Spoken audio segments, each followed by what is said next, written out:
Today we have a fun collaboration inspired by the film Crimson Peak with my friend Elijah from Elijah SFX here on YouTube and Instagram. This one's been a long time coming, so I am really excited that we finally were able to make it happen, and if you're not following Elijah already, I'll have all his links down below. He's a really amazing artist and you should all go show him some love right after you watch this video.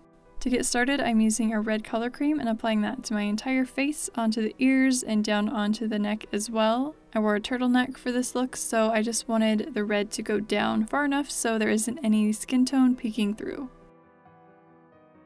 I'm building this up a couple layers so I have an even opaque coverage and applying a bit extra to the brow area to help hide the brow color more.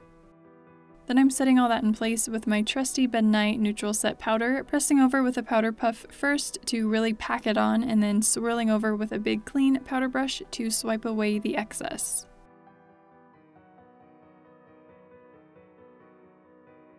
I'm using a red and warm brown eyeshadow to contour, starting with the red to just kind of rough things out, and this is just slightly darker than my red base.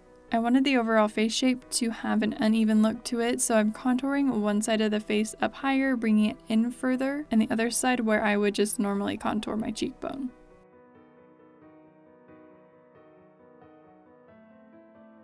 I'm shading up higher on one side of the chin to add to that look as well, so it looks a bit shifted. Then for the forehead and temples, creating a fairly even, pretty typical contour. I applied a little of that shadow to the eyes, down onto the neck and the ears as well. Once I have those marked out, I'm starting to deepen the shadows with the brown eyeshadow.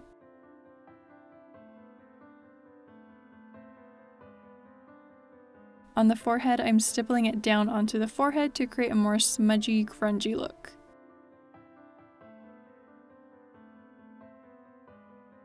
On the side where I brought the chin contour up higher, I'm also shading more up onto the cheek and into the cheek contour so that whole side will look a little bit shifted.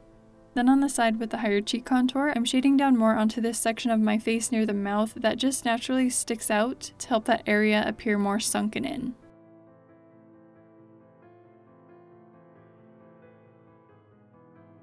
I'm also shading along the sides and into the contours of the neck. Then switching to a smaller crease brush for more detailed shading around the eyes, and for the nose, I'm following my basic bone structure as a guide for the eye sockets, blending lightly onto the lid and lower lash line and leaving that center area below the eye blank.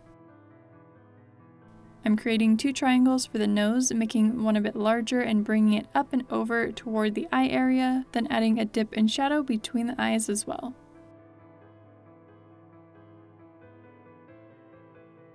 On this side, I'm shifting the socket in just slightly and creating the same basic shape, but not making them totally symmetrical.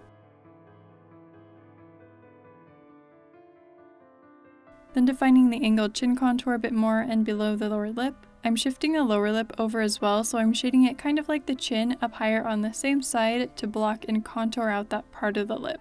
Here you can see that angle and kind of how that new lip will sit.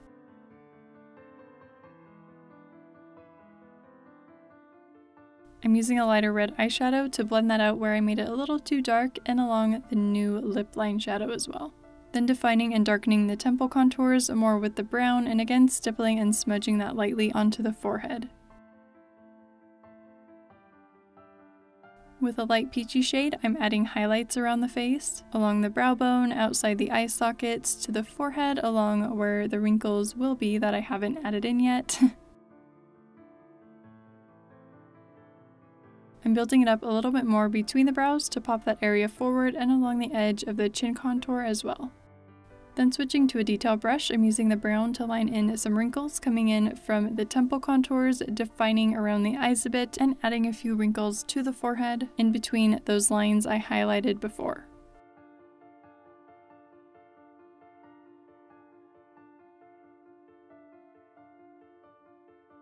Then with a black eyeshadow, I'm darkening those wrinkles just a little bit along with the inner edges of the eye sockets, using a small fluffy brush to blend it in toward the eye.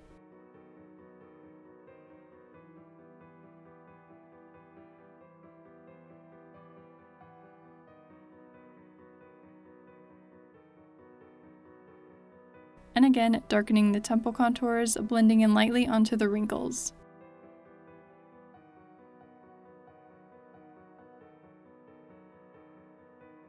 Then adding more smudging to the forehead.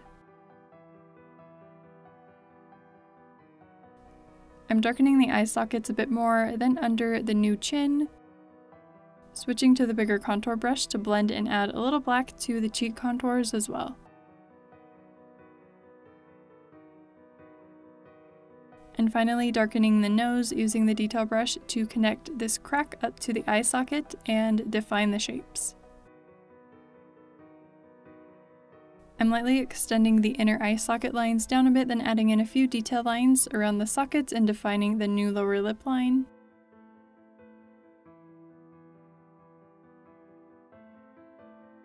Lining out and slightly down from the corner of the mouth, then curving in to connect with my actual lip line, then using the small fluffy brush to shade a little bit along those lines. I'm darkening and defining the inner curves of the cheek contours, and just on this side adding a thin shadow just outside the contour. Then like I did on the forehead, I'm stippling and smudging the black lightly and randomly over the cheeks as well. Then with a black eyeliner, lining the lower waterline, smudging that out with my finger and doing the same to the top. Now with a fine-tipped black liquid liner, I'm defining the small detail lines I created and lining the edges of the eye sockets. I'm packing on more of the black eyeshadow to blend it into the liquid liner so I don't have super harsh lines along the inside, and again fading that in.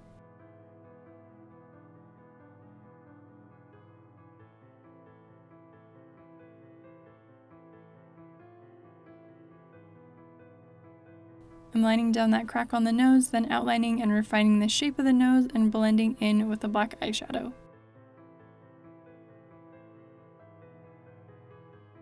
Then I'm very gently blending along the edges to soften the shadow and applying a bit of the red eyeshadow to the center.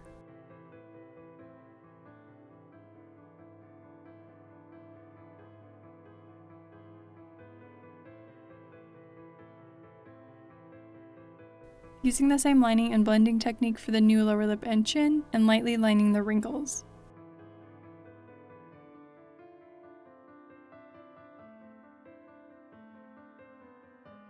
Then lining and blending down from the inner curves of the cheek contours as well.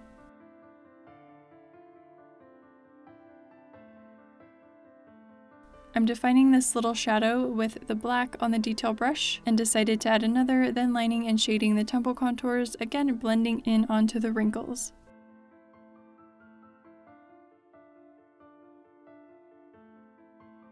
Then like I did around the nose, gently blending along the edges of the eye sockets and cheek contours to soften the shadows, then applying a red liquid lipstick to the lips, using my finger to tap over while it's still wet to smudge out the lip line.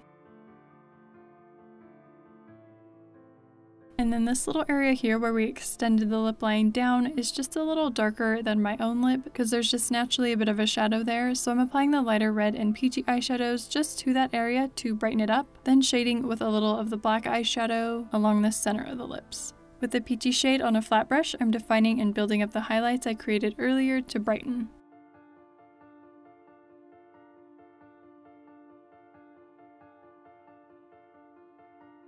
Then with a white liquid lipstick, I decided to add in some even brighter highlights, starting along the edge of the lower lip to bring it forward more, as well as the cupid's bow, then to the areas I already highlighted, focusing really along the edges. I'm using a light pressure to apply this and gently tapping over with my finger to blend out so the red doesn't mix too much with the white and create a pink. I wanted these to have a bit of a wet look to them, so I'm both lining and dotting them on to give them some texture.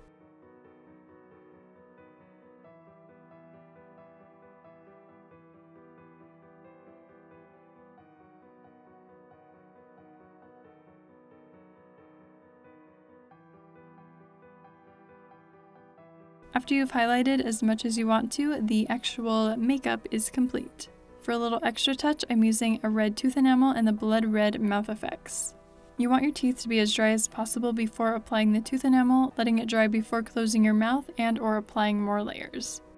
To make applying it to the lower teeth easier, I dried off the teeth and then just held that paper towel in along the gums, and that did really help keep them dry. I would recommend applying this as far back as you can, but the Mouth Effects does kind of fill in any gaps you may have, although it is more temporary than the tooth enamel. I add a few drops to the lower gum area, then move and swish it around a bit to distribute it, and I always take my Mouth Effects along to the shoot so I can add more once it fades away. And that's going to do it for this one, so I hope you enjoyed. I have a little bit of info on the costume in the description if you're interested in that as well, but don't forget to check out Elijah's video and channel as well and leave him some nice comments. Thank you so much for watching, and I will see you in the next one.